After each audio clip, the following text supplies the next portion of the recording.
This is how the Torah describes human existence and groups of people in the world.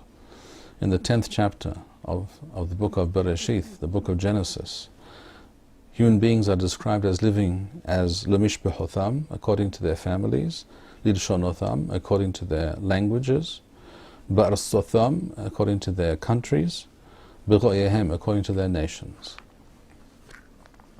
This is the norm, and this is the ideal, and it has always been so. It is, however, unfortunately and tragically, a fact that there are people today, exclusively in the West, one might point out. You will not find Chinese or Japanese or Russians, for that matter, by and large, certainly, espousing this position. But there are certainly people in the West today who believe that the ideal for human existence, for human life and experience, is, as one can see in certain images which one can find on the internet, no borders, no nation, free movement for all. As if this would bring about some improvement in human affairs. They probably will tell you that this is the true fullest expression of freedom for all, free movement for all, take down the borders, forget nations, just look at people as individuals. This is the ideology of the globalist, generally socialist and even Marxist, certainly in the cultural sense, so-called elites or self-appointed elites that are trying to bring about such a world with essentially no borders and no nations. And it's very important that we all realize what this means. No borders and no nations essentially means also no culture. When there are no borders and no nations, then there will be no cultures.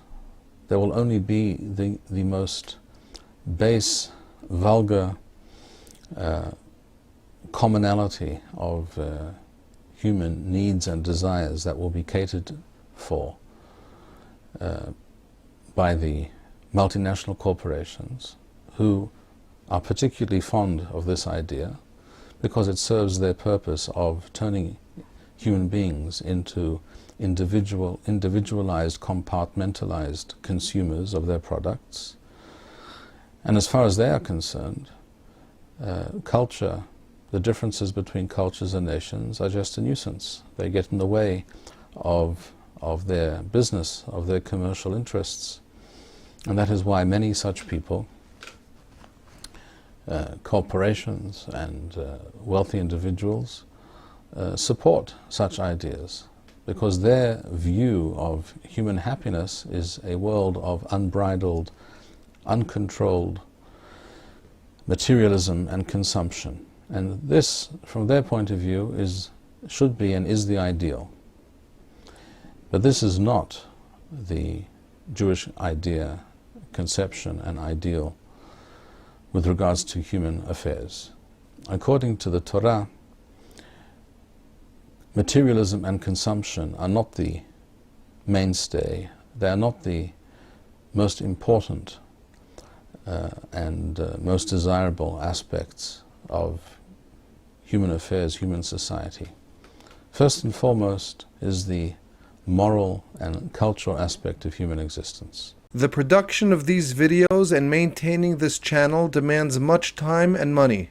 If you enjoyed this video, please show your appreciation and support. To make a donation, please go to www.machonshiloh.org and press the PayPal button, which appears on the upper right-hand side of the home page. To sponsor a video or purchase Birkon Nusach Eretz Yisrael, please write us at office@machonshiloh.org.